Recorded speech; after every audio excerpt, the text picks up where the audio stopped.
Hi, I'm George. And I'm Portia, and we are Rainbow Life. Welcome to Focus on Surrogacy, a series where we react to surrogacy stories in entertainment, the news, documentaries, and more. The majority of surrogacy journeys go well, but unfortunately, the ones most of us hear about are because they didn't go so well. So prepare yourself for some eye-rolling, laughing, and touching moments too. If you have a story you'd like us to react to, leave a comment or send us a message. And if you happen to be watching this on YouTube and like what you see, you know what to do. For our first set of reaction videos, we chose perhaps the most well-known surrogacy plotline in entertainment, when Phoebe from Friends becomes a surrogate for her family. The plotline spans several episodes of Friends, so it's going to take several of our own episodes of Focus on Surrogacy to cover. But it's a good one with lots of opportunity for commentary, so make sure you watch all parts and enjoy. This is the episode. It happens to be titled The One with the Free Porn, but like most comedies, there are several storylines happening, so that's an unrelated one. But this is where Phoebe is going to find out just how many babies she is carrying. Yes. And what to do. I gave birth to my daughter, Beth Israel. Oh. Is that the heartbeat? That's it. Oh my God! Oh, wow, this is so cool. So usually with IVF pregnancies, which surrogacy is, right, your first like absolute determination that pregnancy is happening. After transfer, you get first appointment, blood test, a blood draw.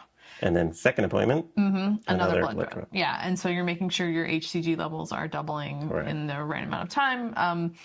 And you wouldn't be, your first post-transfer appointment would not be listening to a heartbeat. Right. That comes later. Yeah. And you'd have an ultrasound before that. So so this is a little out of order. We skipped. Yeah. Or they skipped.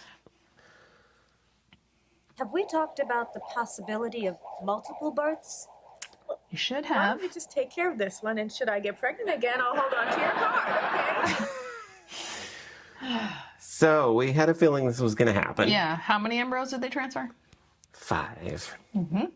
Which, pretty unethical to do. Which we discussed. Yes. And kind of likely that more than one is going to stick here. Right. So the possibility of multiple should always be discussed in surrogacy. The agreement on how many you're going to transfer should always be discussed. The surrogate should not be surprised when it's possible. And we strongly think that only one should be transferred. Yes. A single embryo transfer. Yes. And which, you can get twins or triplets even. Right. You can't help that. From one embryo. But the goal is one healthy baby. Yes. No, I'm getting 3 separate heartbeats. 3? That's funny. I don't hear 3 You guys heartbeats. are worried I wouldn't even have one. Doctors are wrong all the time. Well, so are you sure that there are 3? Definitely. Okay. Oh my God. Oops. So now she's pulling out the ultrasound, like to confirm. I mean, they should have done the ultrasound actually before the embryos got that big. You can see on the ultrasound they're actually those are like 10-week. They look like 10-week gestation embryos. I missed the picture. Yeah. Oh, I think they'll show it again. Yeah. But usually you get your first ultrasound at 5 weeks, 5 days, between 5 and 6 weeks, and it's very small, and you can barely tell what it is, and you might see a flicker of a heartbeat. That's like 10 weeks right there. Right. Yeah. And oh my gosh, 3. 3. As a surrogate, what would you think about having 3? Yeah, so it's interesting. In both my journeys, my contracts or agreements said that I would only agree to transfer 1, and I would agree to carry 2 if it's split. Okay. So and the possibility of more. I mean, you have to be on the same page before you sign your contract. Right. So that's something you have to discuss, and something that we did, and we agreed to the numbers that we agreed to. Right. So. Right. In your example, you didn't have that issue. I've only carried one each time. Thank God. Oh my God. Oh my God. It's sinking in. I mean, so in a few months, I'm going to have 3 full-grown babies just walking around inside me? Actually, giving birth to 3 babies is not that different than giving birth to 1. What do you know? So I don't know. I haven't given birth to multiples. No, you Carrying 3 is different than carrying 1. I'm not sure what she's... Maybe Maybe there's has more. a carried child. Oh, hi. Oh. So, how'd it go at the doctor's? Oh, well, okay. Hey, you know, Oh, they don't know there are multiples. Right. walking down the street and you see 3 people in a row and you say, oh, that's nice. Yes. Okay. Yeah, well, good news. You're going to have 3 babies. Ah! It's like she's already showing, too. That's kind of funny. You wouldn't be, even with triplets at 10 weeks, barely, maybe. So the parents look happy, which I don't know if that would be my personal response first. Everyone's different. Yeah. There are a lot of things to think about when you're about to become the parents from 0 to 3, Yeah. like 0 kids to 3 kids. So, like, we know that finances was an issue for them. Like, they could only do this if they found someone. Obviously Phoebe's not being compensated because it's New York State. Right. But 3 kids is very expensive.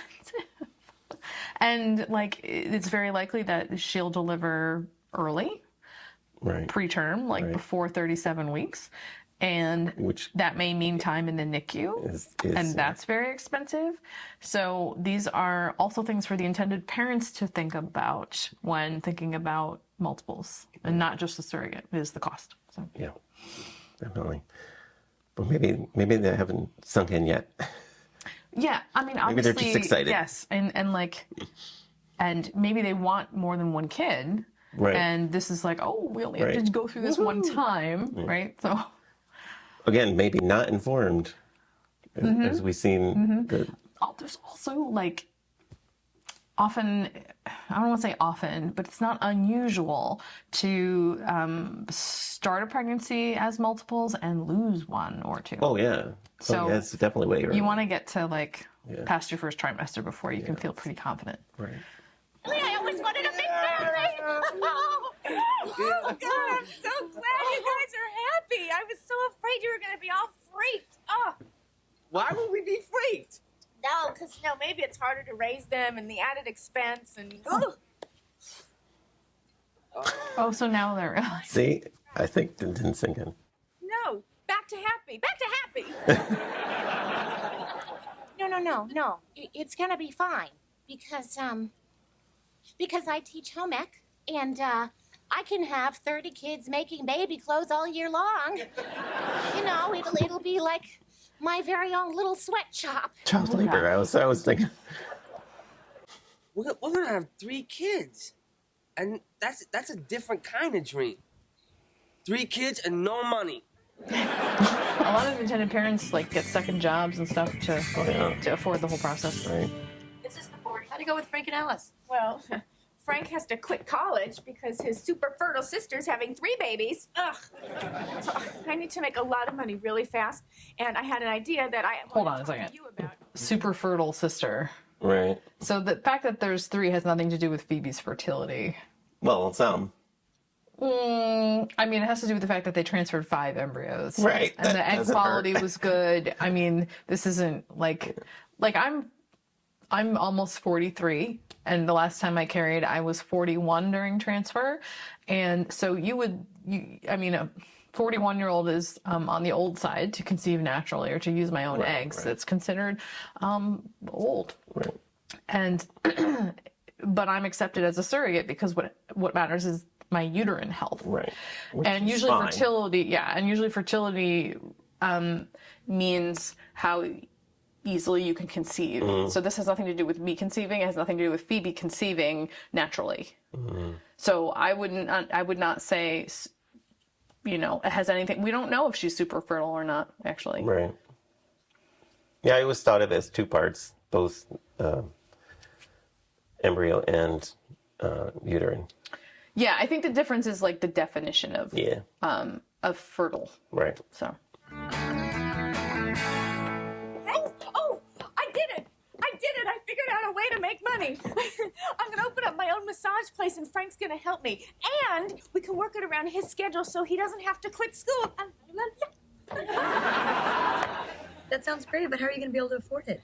Well, we were walking down the street and we saw that van that you guys used for catering, and we realized I'm telling it. Phoebe's worrying about making money and being able to help her brother, which has nothing to do with surrogacy. This is just Right, family, being helping family. a loving family member and helping, and like a lot of family members help their family members when they're undertaking this journey. Right. But in most surrogacy cases, the surrogate's being compensated, all expenses are taken care of, and we as Even altruistic ones. Sure. And we as an agency make sure that the money is like there and safe and secure by requiring that the intended parents put expenses, all the compensation and more into an escrow account. So all the money is there up front. We know that the journey can be funded, and this third-party escrow company will manage those funds, dole them out according to the schedule. And so the surrogate, can be assured she's going to get her compensation. Doesn't have to worry about that. Doesn't have to worry about bills, anything like that. Rainbow life.